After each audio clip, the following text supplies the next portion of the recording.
दिल्ली में 8 फरवरी को विधानसभा चुनाव के नतीजे आए तो ये साफ हो गया कि दिल्ली में बदलाव का समय आ गया है। इस बार दिल्ली की जनता ने भाजपा पर भरोसा जताया है। अब सबकी निगाहें इस बात पर टिकी हैं कि पीएम मोदी किसे दिल्ली की कमान देंगे। दिल्ली सरकार के शपथ ग्रहण समारोह और सरकार गठन को लेकर बैठक भी बुलाई गई है। इस मीटिंग में कई बड़े फैसले लिए जा सकते हैं। बैठक में शपथ ग्रहण समारोह के इंचार्ज विनोद तावड़े और तरुण चुग भी मौजूद रहेंगे। साथ ही साथ शपथ की तारीख, समय, सीटिंग अरेंजमेंट आदि पर भी बात की जाएगी। बीजेपी पूरे 27 साल बाद दिल्ली में सरकार बनाने जा रही है। सूत्रों की माने तो शपथ ग्रहण समारोह 20 फरवरी को होने की संभावना है। बीजेपी से जुड़े सूत्रों के मुताबिक 19 फरवरी को बीजेपी विधायक दल की बैठक हो सकती है। शपथ ग्रहण के समारोह को लेकर वैसे तो अभी तक कोई स्थान तय नहीं हुआ है, परंतु संभावना है कि आयोजन रामलीला मैदान में हो सकता है। सूत्रों ने पहले भी बताया था कि पहले ये बैठक 17 फरवरी को बुलाई गई थी, हालांकि बाद में इसे स्थगित कर दिया गया था। सीएम के चयन के लिए पिछले कुछ दिनों से दिल्ली में उच्च स्तरीय विचार विमर्श भी चल रहा है। प्रवेश वर्मा, आशीष सूद और रेखा गुप्ता समेत कई नामों पर अटकलें लगी हुई हैं। हालांकि भाजपा ने घोषणा की थी कि वे प्रधानमंत्री नरेंद्र मोदी के अमेरिका दौरे के बाद दिल्ली सीएम फेस का दावा पेश करेंगे। बता दें कि पीएम मोदी 10 फरवरी से 13 फरवरी तक अमेरिका और फ्रांस के दौरे पर हैं। तो आइए जानते हैं कि भाजपा किसे दिल्ली के सीएम की कमान दे सकती है और कौन से वो नाम है जो सीएम की रेस में आगे चल रहे हैं।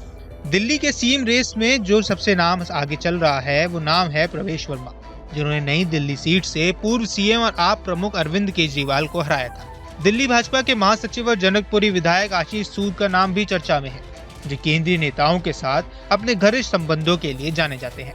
महिला चेहरे की बात करें तो शालीमार बाग से विधायक रेखा गुप्ता को भी दावेदार माना जा रहा है। रोहिणी विधायक विजेंद्र गुप्ता के नाम पर भी चर्चा चल रही है, जो दिल्ली बीजेपी के सबसे वरिष्ठ नेताओं में शामिल हैं और दिल्ली विधानसभा के विपक्ष के नेता भी रह चुके हैं। मालवीय नगर से विधायक सतीश उपाध्याय भी इस रेस में शामिल हैं, जो पार्टी के एक प्रमुख ब्राह्मण चेहरा और पूर्व प्रदेश अध्यक्ष है।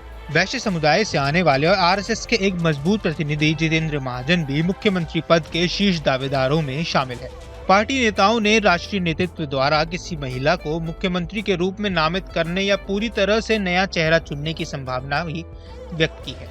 शिखा रॉय, जिन्होंने ग्रेटर कैलाश में आपके सौरभ भारद्वाज को हराकर जीत हासिल की, कथित तौर पर एक और प्रमुख महिला चेहरा है जिन पर विचार चल रहा है। चुनाव हुए तो पहले प्रवेश वर्मा का नाम हर किसी की जुबान पर था। ऐसा इसलिए क्योंकि उन्होंने न सिर्फ अरविंद केजरीवाल को नई दिल्ली सीट पर मात दी, बल्कि वो पूर्व सीएम साहब सिंह वर्मा के बेटे भी हैं। वो एक युवा फेस हैं और साथ ही उनके पास सियासत का लंबा चौड़ा अनुभव है। फिर बिहार चुनाव को ध्यान में रखते हुए सांसद मनोज तिवारी के नाम राजनीतिक गलियारों में काफी उछला। पूर्वांचल का बड़ा नाम होने के कारण ऐसी चर्चाओं ने जोर पकड़ा, हालांकि बाद में उनका नाम भी थम गया। तो कौन से वो दो नाम है जो अभी अभी चर्चा में आए हैं?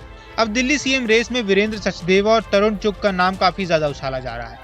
वीरेंद्र सचदेवा साल 1988 से राजनीति में सक्रिय हैं। इसके बाद लंबे वक्त तक उन्होंने बीजेपी के लिए जिला स्तर पर काम किया। साल 2017 में बीजेपी ने उन्हें प्रदेश के उपाध्यक्ष की जिम्मेदारी सौंपी थी। आदेश गुप्ता के बाद उन्हें दिल्ली बीजेपी का अध्यक्ष बनाया गया था। लंबे राजनीतिक करियर को देखते हुए शीर्ष नेतृत्व उन्हें इनाम दे सकती है। मूल रूप से अमृतसर के रहने वाले तरुण चुग का नाम भी इस वक्त चर्चा में है। बीजेपी के राष्ट्रीय महासचिव ने भी लंबे वक्त तक बीजेपी में अपनी सेवाएं दी है। उन्हें दिल्ली प्रभारी की जिम्मेदारी सौंपी गई है। सूत्रों के मुताबिक 15 विधायकों के प्रमुख मंत्री पदों के लिए शॉर्टलिस्ट किया गया है। पार्टी सूत्रों ने यह भी बताया है कि नई सरकार में उप मुख्यमंत्री होने की संभावना नहीं है। पार्टी सूत्रों ने पहले बताया था कि मामले को अंतिम रूप देने के लिए प्रधानमंत्री नरेंद्र मोदी, गृह मंत्री अमित शाह, भाजपा अध्यक्ष जेपी नड्डा और अन्य शीर्ष भाजपा नेताओं के बीच एक बैठक होने की संभावना है। हाल ही में संपन्न दिल्ली विधानसभा चुनाव में बीजेपी में 70 में से 48 सीटें जीतकर आप को सत्ता से बेदखल किया है। 10 साल से अधिक समय तक दिल्ली पर शासन करने वाली आप 8 फरवरी को घोषित हुए कड़े मुकाबले वाले चुनाव में केवल 22 सीटें जीत पाई। वहीं भाजपा 1993 के बाद पहली बार दिल्ली में सरकार बनाने जा रही है। अब देखना होगा कि 19 और 20 तारीख को क्या होता है और दिल्ली की नई भाजपा सरकार में किसे क्या जिम्मेदारी दी जाती है। बाकी इस मुद्दे पर आपकी क्या राय है, हमें कमेंट बॉक्स पर जरूर बताएं। देश दुनिया की तमाम खबरों के लिए न्यूज स्टेट के चैनल को सब्सक्राइब करना न भूलें। न्यूज नेशन अब व्हाट्सएप पर खबरों के ताजा अपडेट के लिए न्यूज नेशन के इस क्यूआर कोड को स्कैन करें।